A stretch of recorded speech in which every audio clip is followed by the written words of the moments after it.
उसका उच्चारण बहुत ही जरूरी रोल प्ले करता है जब आप अंग्रेजी पढ़ना चाहें। एक लेटर यानी कि एक अक्षर के कई तरह के कई उच्चारण हो सकते हैं, अलग अलग शब्दों में अलग अलग तरीके से वो लेटर काम करता है। इसी के बारे में आज की क्लास है। आज की क्लास में ए से शुरुआत करेंगे और ए के कुल 7 उच्चारण होते हैं। क्या ये बात आपको पता थी कि ए जो एक प्यारा सा छोटा सा अल्फाबेट है दिखने में, उसके उच्चारण करीब 7 तरह के होते हैं। यानी कि आप किसी भी शब्द में अगर उसका इस्तेमाल हो रहा है तो उसका उच्चारण अलग हो सकता है और वो अलग अलग कुल 7 हो सकते हैं। तो इस क्रम में सबसे पहला उच्चारण हम लोग कवर कर चुके हैं ऑलरेडी और आज की क्लास में ए अ की बात करेंगे। ए अ जिस तरीके से ये उच्चारण होता है, किस शब्द में उच्चारण होता है, क्या इसके रूल्स होते हैं, क्या आपको फॉलो करना चाहिए, ये सब कुछ आज की क्लास में सीखेंगे। सबसे पहला जो आपको जानना जरूरी है कि कब इसका उच्चारण ए अ के तरह से होगा, उसके लिए आपको एक नियम, सिर्फ एक नियम याद रखना होगा। ध्यान रखिए, कभी भी ए अगर किसी वर्ड में लिखा हुआ है, उसके बाद के अक्षर को छोड़कर अगर ई आपको दिख रहा है और जो अक्षर आपने छोड़ा, ध्यान दीजिएगा यहीं पर जो है सबसे अहम जानकारी है, जो अक्षर आपने छोड़ा वो है आर। क्या है? आर। तो ए का उच्चारण ए के तौर पर होगा। उदाहरण देखेंगे, बेहतर समझ आएगा। चलिए उदाहरण देखते हैं। सबसे पहला उदाहरण है डेयर, DARE। यहां पर आप देख पा रहे होंगे कि ए आपको दिख रहा है, भाई दिख रहा है सबको? जी हाँ। ए के बाद एक अक्षर छोड़ करके ई दिख रहा है? जी बिल्कुल दिख रहा है। और जो अक्षर हमने छोड़ा, क्या वो आर है? जी हाँ, बिल्कुल आर है। ये बन गया डेयर। क्या उच्चारण हो गया इसका? डेयर। तो आपको एयर सुनाई दे रहा है, डेयर। ये उच्चारण जो है आपको सुनाई देगा। डेयर का मतलब होता है हिम्मत करना। Fair, FARE, fair. CARE, care, CARE, care. Care का मतलब क्या होता है? देखभाल करना। यहां पर भी आपको ए दिख रहा होगा, ए के बाद एक अक्षर छोड़ करके ई दिख रहा होगा और जो अक्षर हमने छोड़ा वो आर दिख रहा होगा। दिख रहा है? ये सारी चीजें मिल गई तो भाई इसका उच्चारण केयर ये होगा, है ना? स्केयर। देखिए स्पेलिंग कितनी भी बड़ी हो सकती है, इससे कोई फर्क नहीं पड़ता, लेकिन रूल जो है वो सेम रहेगा। अगर आपको ए दिख रहा है, ए के बाद एक अक्षर छोड़ करके ई दिख रहा है, वो अक्षर जो छोड़ा हमने वो आर है, तो इसका उच्चारण ए अ के तौर पर ही होगा, जैसे कि स्केयर यानी कि डराना। अब इसको थोड़ा तोड़ करके समझते हैं कि कैसे ये काम हो रहा है। जैसे है केयर, उदाहरण के तौर पर हमने लिया केयर, CARE, केयर। इसको अगर आप तोड़ेंगे यानी कि संधि विच्छेद करेंगे, तोड़ करके इसको अगर देखेंगे तो आपको दिखेगा, यहां आपको के दिख रहा है, के के साथ ए का उच्चारण आपको सुनाई दे रहा है, ए और अ आपको दिख रहा है और लास्ट में है र, आर की जगह पर आ गया और ये बन गया क्या? केयर। तो इस बीच में आपको ए और अ जो दिख रहा है, इसी का उच्चारण होता है ए अ, इसीलिए ये बन गया केयर। आपको ए अ सुनाई देगा, केयर सुनाई दे रहा है। चलिए बढ़ते हैं आगे और उदाहरण देखते हैं और समझते हैं। Rare, RARE, rare. यहां पर भी ए दिख रहा है, ए के एक अक्षर छोड़ करके ई दिख रहा है, जो अक्षर हमने छोड़ा वो आर दिख रहा है, बन गया रेयर यानी कि दुर्लभ।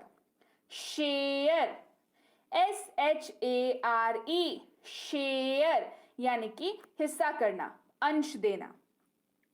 पेयर, PARE, पेयर यानी कि छीलना। हेयर, HARE, क्या है? HARE, ये बन गया हेयर। राइट? हेयर का मतलब क्या होता है? हेयर का मतलब होता है खरगोश। राइट? अच्छा। Ware, WARE, ware. MARE, mare. क्या बन गया है? मेयर।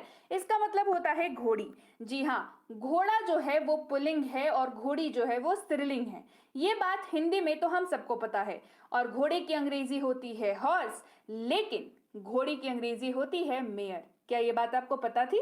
अगर नहीं तो कमेंट करके मुझे बताइए कि आपको नई जानकारी मिली है आज की क्लास में।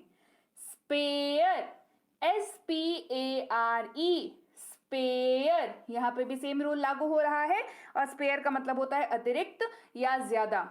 मतलब अगर आपको 2 चीजों की जरूरत थी, आप 6 चीजें ले आए, 2 का आपने इस्तेमाल किया, बाकी की 4 स्पेयर हो गई, यानी कि वो अतिरिक्त हैं, वो जरूरत से ज्यादा हैं, यानी कि वो स्पेयर हैं। बेयर, BARE, बेयर यानी कि खाली। इसका इस्तेमाल होता है, जैसे कहते हैं ना बेयर फुटेड मत चलो, यानी कि खाली पैर मत चलो, नंगे पैर मत चलो, खाली पैर मत चलो, है ना, बेयर। फ्लेयर, FLARE, फ्लेयर, इसका अर्थ होता है घेरा। कौन सा घेरा? हर घेरा? जी नहीं, वो घेरा जो कपड़ों के इस्तेमाल से क्रिएट किया जाता है। यानी कि अगर कोई ड्रेस है आपके पास और उसका घेर, वो काफी घेरदार ड्रेस है और उसकी वजह से एक सर्कल सा क्रिएट होता है जब आप उस ड्रेस को यूज करते हैं, उसको कहते हैं फ्लेयर, कि इस ड्रेस की फ्लेयर बहुत अच्छी है, यानी कि घेरा। अगला है कंपेयर, COMPARE, बड़ा सा शब्द, लेकिन रूल जो है वो सेम लग रहा है। कंपेयर, तुलना करना, कंपेयर का मतलब तुलना करना। डिक्लेयर, अगला शब्द है डिक्लेयर, यानी कि डिक्लेयर करना मतलब किसी भी चीज का प्रचार करना, मतलब कि हाँ बोल दिया, सबके सामने बिल्कुल ऐसे ही बोल दिया, है ना, डिक्लेयर कर दिया, अनाउंसमेंट तरीके का कर दिया। बीवेयर, यानी कि खबरदार करना, लिखा रहता है बीवेयर ऑफ डॉग्स, यानी कि कुत्तों से सावधान। बीवेयर, यहाँ पर भी वही काम कर रहा है रूल, ARE वाला रूल काम कर रहा है। ए दिख रहा होगा आपको, उसके एक अक्षर छोड़ करके ई दिख रहा होगा और जो अक्षर हमने छोड़ा वो आर दिख रहा है। दिख रहा है कि नहीं? दिख रहा है ना, तो यही वाला रूल यहाँ पर इस्तेमाल होगा। बेयरफुट, BAREFOOT, बेयरफुट यानी कि नंगे पांव, बेयरफुट यानी कि नंगे पांव। स्केयरक्रो, स्केयरक्रो, आपको उच्चारण सुनाई दे रहा है, स्केयरक्रो। स्केयरक्रो का मतलब होता है बिजुका, यानी कि अगर आपने देखा होगा गांव के तरफ खेत जहां पर होते हैं बड़े बड़े, वहां पर पक्षियों को भगाने के लिए एक पुतला जैसा खड़ा किया जाता है, उसको कहते हैं स्केयरक्रो। क्या आपको ये बात पता थी कि उसको अंग्रेजी में स्केयरक्रो कहते हैं? तो कमेंट करके मुझे जरूर बताइए। और ये वाला रूल जो है, ए का उच्चारण, जो जिस के वजह से ए अ का उच्चारण हो रहा है, क्यों हो रहा है भाई? ए है, फिर एक अक्षर छोड़ दिया तो ई दिख गया और जो अक्षर हमने छोड़ा वो आर हो गया, तो ए अ का उच्चारण हुआ और इसके बेसिस पे ढेर सारे शब्दों की प्रैक्टिस हमने कर ली। तो याद रहेगी ये उच्चारण वाली बात आपको, ये उच्चारण वाला रूल याद रखना बहुत जरूरी है क्योंकि आपके ये बहुत काम आने वाला है, राइट? तो चलिए भाई, ये थी आज की क्लास जहां पर हमने उच्चारण